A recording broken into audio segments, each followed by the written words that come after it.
Bonjour tout le monde, bienvenue dans votre sixième cours de Python. Alors, dans ce cours, nous allons apprendre comment utiliser la boucle for. Donc, la boucle for, en français, ça s'appelle pour chaque. Donc, souvent dans nos programmes, on veut exécuter une certaine instruction ou des instructions pour chaque éléments dans un ensemble. Donc, je vous donne un exemple.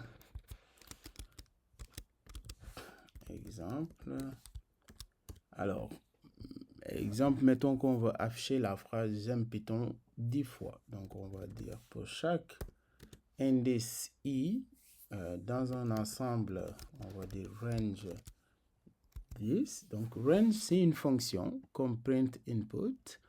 Alors, si on lui donne un chiffre, il va compter à partir de 0 et il va arrêter, exemple, à 9 dans ce cas-ci. On peut aussi lui dire de débuter à 1, terminer à 11. Alors, si on ne met pas les pas, il va faire des pas de 1. Donc, il compte à 1, il termine à 10 dans ce cas-ci. Fait qu'il va le faire 10 fois. On peut aussi lui dire, fais des pas de 2 par exemple, si on veut. Mais pour faire simple, on va utiliser, vu qu'on va afficher j'aime Python 10 fois, donc on va compter à partir de 1, on arrête à 11. Donc comment il est construit, si tu arrêtes à 11, il va inclure 10 et pas 11. Alors pour chaque élément i dans le range de 1 à 11, qu'est-ce que je veux que le programme fasse? On veut afficher la phrase j'aime Python. Alors, qui n'aime pas Python? C'est le fun à faire et plein d'applications dans la vraie vie. Donc, on voit bel et bien, il affiche j'aime Python 10 fois. Alors, on voit rapidement que la structure de boucle for est assez facile à utiliser. Donc, on peut dire pour chaque élément dans un ensemble, faire ceci. On va faire un deuxième exemple plus concret où on va afficher les nombres de 1 à 10. Donc, exemple 2, on peut afficher les nombres de 1 à 10.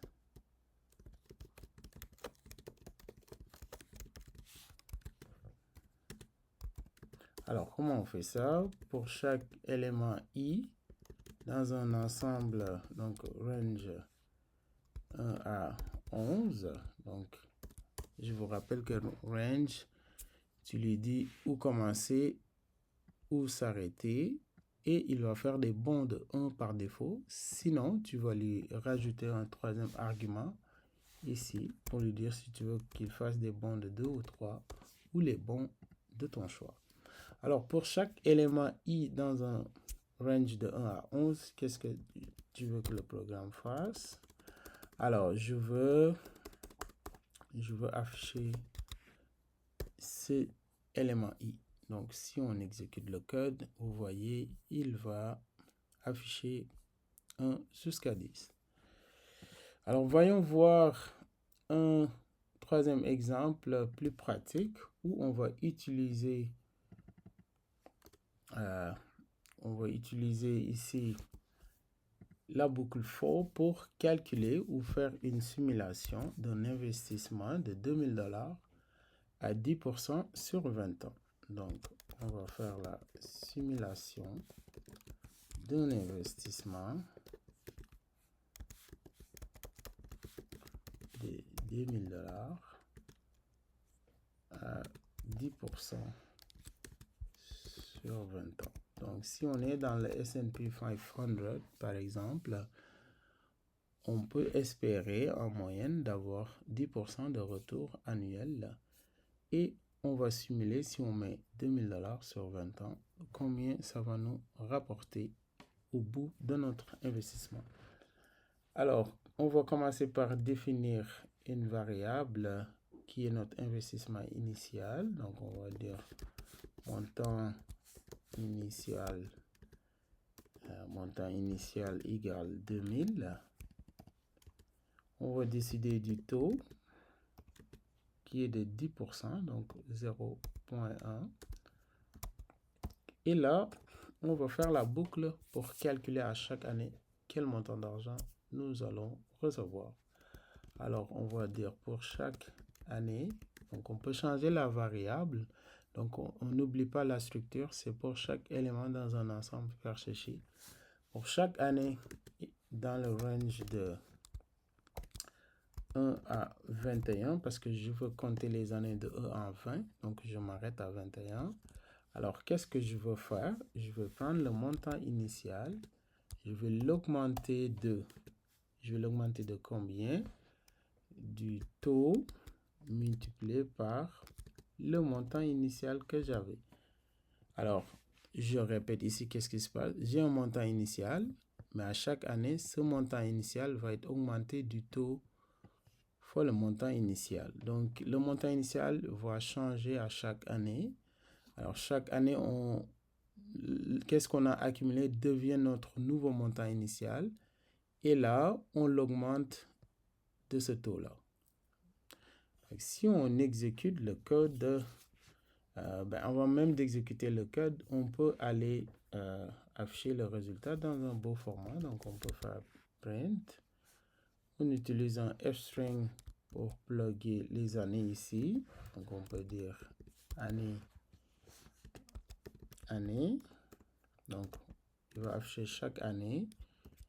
Et ici, il va aller regarder notre montant initial qui est notre évolution de notre investissement. Alors, allons-y pour exécuter ce code. On va regarder qu'est-ce que ça fait. Première année, on voit que avec 10% de 2000, on a $200 de profit. Donc, notre argent devient 2200. Et ce 2200-là, après une autre année, on va avoir combien de profit sur 10%? Ça va être un autre $220 rajouté à notre 2200, ça va être 2420 et ainsi de suite. Donc, si on continue, on voit que après 20 ans, si on commence un investissement de $2000, on risque de terminer l'investissement avec 13 454 qui est très puissant. On voit ici que c'est un phénomène exponentiel parce que c'est la puissance des intérêts composés. Si on peut jouer avec le montant initial, exemple, on fait un investissement de $8000, on voit nettement que, par exemple, si le taux augmente, il est de 12%, on voit nettement qu'après 20 ans, on voit rapidement qu'on peut se retrouver avec $77 000 et 170. Voilà la puissance des intérêts composés simulés en Python. Alors, ce sera tout pour aujourd'hui dans ce petit tutoriel pour comprendre la structure de boucle for. On se retrouve prochainement dans d'autres tutoriels. N'hésite pas à abonner, liker et partager pour plus de vidéos et supporter ma chaîne. Merci, à la prochaine.